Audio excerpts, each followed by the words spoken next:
weltare ɓiɓɓe fulɓe andu diine maɗa sukaɓe heblo Likseba TV garti yewtidde moɗon taw koye sowtowol musidɗo guiɗo moon sehil moon ceerno Bofo hande oɗo saaha ken wayluɓe sawru mbaggu kadi ken yaltuɓe Likseba ha laaɓi sen jiito gonɗen ɗo eɗen gandi kay radio ngo déplacima wonande faade e nder département mo Likseba ha e nder commune mo Likseba eɗen tawe ɗo e wuuro meɗen wiyetego Sabbara eɗen gondi ɗo e jinnaɗo meɗen Baba Samba Buuɗi omon ɗo jodde e meɗen gam kadi arde wursodirde mabɓe miijoji wursodirde mabɓe haqqillaji e ƴewde caɗele gonaɗe ɗe oɗo saaha eɗen gandi ndungu ngu ko ari ko woodi ko bonni ɗum waɗi men noon ƴettude radio ngo wadde men jillu e nder diwanuji ɗi ƴewde kadi gueɗe caɗele baɗɗe toon guila to jangde guila to safara ha ni to galleji bondi kala e ndiyam e caɗele ndiyam kala ma waw arande men hen kanko Baba Samba ma mbaw namdademo holko boni ɗo e holko yiɗi fewnede ɗo e holko foti darde maire e darde gouverneur e préfet mo foti darade e nder commune muɗum e nder région muɗum eɓe poti darade hen darde fayodinde yoɓe gandu kadi oɗo saaha population nana daari nde wayto ɗeɗo caɗele kala alay saago noon ɓe mbawa dardade e ɓesguji leydi ndi kala alay saago noon mbawen hokkude Baba Samba ɗo e galle makko Sabbara. Baba Samba jaam ñallema. aleykum salam warahmatullah. no mbaɗɗa e tampere alhamdulillah. eyyi ko namdiɗa fate caɗele ndungu o ko mawɗum alhamdulillahi tooɓi ha moƴƴi tooɓi no feewi kadi tooɓi toɓoji minen e duuɓi amen ɗi min kawrani hen ko min mbaɗi hakkillaji ko min kawrani hono ndeɗo ƴiwonde saabu min jogui ɗo mantoɗe ko keewi hen hikka ko min meeɗa yiide hono ɗum. eyyi ko wayno kuɓeje kadi kuɓeje ɗe ko limce ko ɓakke boni waɗi kam bonɗe kanƴe fof ni ɗe boni e won hen noon janɗe memi leydi won hen kadi mbaɗi gebbi won hen ɗakkitima eyyi konko tooɓo ngo waɗi noon ko ndeɗo ƴiwon tan kam ɓe sakkitide ɗo joni e wande ñande sappo e jeeɗiɗi nduɗo lewru eyyi ko nden ƴiwon kam ɓuuri tampinde min kam e toɓoji he. matte ko ɗum keewi ko maire noddiɗo walla préfet walla taw noddi toon on kalniɓe caɗele gonaɗe ɗo guuraɗe ɗo ɗe. minen maire noddani ɗo kadi min noddani on noon min jahani so Allah min noddani kono amin janiraɗo hom kuɓeje tati nan ɗo ne jani eyo kadi kuɓeje kadi nan ɗo ene coofi ene mbaɗi gebbi hankkadi ɗe kadi en ɗamina ko janata saabu so ƴiwonde wonde yanti hen hankkadi ɗamina ko janata kono noon min cuwa ya toon taw won noon sa bonirama gonta tan koye heblo fewnidde won noon kadi so goɗɗum ari tan ene wawi bonde ko ɓuuri ɗum.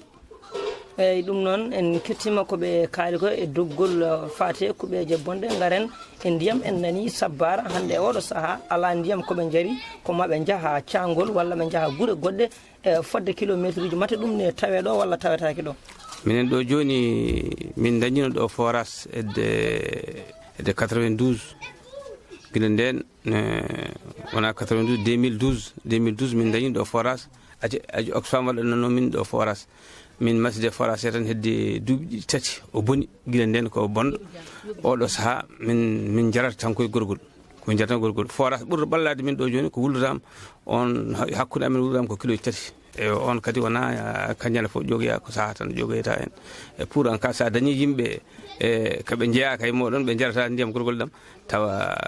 aɗa jogani ɗumen heblo. maton dañino yettade ɗeɗo caɗele keɓade ko fati ndiyam on keɓino yettade so préfet walla so maire gam wawde woytanademo ɗeɗo caɗele ɓe ganda kadi ko ɓesguji goni ga ɓe mbasa yejjide ɗumen ko onon goni ɓe jettinani walla on jettini ɓe mbaɗani. min jettini affaire ndiyam ɗam min jettini kono noon min jaɓete tan ɗo nokku o ala ndiyam wawi dañede ndiyam tan ko ma ndiyam ko fum guilete ɗam maɗam ara ko nden tan min mbawata hebde ndiyam eyyi minen noon kam diwan o foof o fuɗɗima hebde ndiyam kono ɗam suwa yetto min taw ɗam woni ko banggue amen worgo taw banggue amen worgo e banggue amen rewo foof ko wayno ɗam ari ha diwan wulurama ɗam ari hen e wuuro Ali Golloɗo wuuro Sannaraɓe kadi banggue amen rewo ga ɗam ari ha Sinthiane Baddon kono ɗam suwa yetto min taw ɓe mbi noon eɓe mbaɗi programme ɗam yetto min kono ɗam suwa yetto min taw. kono enen jakori doole laamu kam so tawi no waɗi pellital muɗum kiloji tati ronkata wadde tiwoji gam kadi arde ƴewtade nden gandi kam kiloji tati waɗɗani ha kene jomumen donc waɗande jomumen tiwoji ɗum kam eɗen jakori mata wona haala tan walla ɓe kaldi ko ɓe jogori wadde ala mbiɗa yakori wona haala tan kadi ndiyam ɗam joni koko ɓennata min wona minen tan ko ndiyata min ko fof wayno winde ɓokkiji ɗi géré kayeji ɗi wuuro ama ceerno en ɗum ɗo fof kadi ndiyam ɗam wiya maɗam ya ɓoggel ceeɗi kam amin jahori kam saabu tiwo ari tiwo ni ari ha waɗɗani min DB goto nan no wiye DB Helganki e ndiyam ɗam ɓuttaka kono noon tiwoji gasama ha ɗon eyyi eɗen garta ko wiyete e jangde siɗen mbi jangde ko gandal famɗa suura heewa lammina eɗen gandi noon en ko jangde tambi gurdam aade alay saago noon mbawa arande yimɓe e jangde nde mata jangde nde tawe ɗo e wullu e sabbara walla tawetake ɗo e holno jangde nde sifori mata sukaɓeɓe ne jaaha école walla tawi ɓe jahata e holko manki e nder jangde nde minen ko eno jangde kam jangde ala ɗo minen neɗɗo pectaɗo ɗo foof wayno tan ko fecta ɗo ko yo arsane ɗano fode wonde ɗo joni hedde duuɓi 6 walla 7 min jangginani kadi fectoɓe ɗo wona goto wona garɗo foof arta ko liggadde liggey muɗum yahane joom oto yahane waɗa taxi mo ala oto yahane waɗa commerce kadi so pofte mbaɗi yaha ko adi pofte ɗe hedde balɗe 5-6 kadi so pofte ɗe gasi kadi sakkito pofte ɗe kadi ko hedde balɗe 5-6 firti joni ko tawi onon dokkama balɗe 10 jomumen jooɗi ko famɗi ko fof ma jomumen jooɗo balɗe 20 jangginani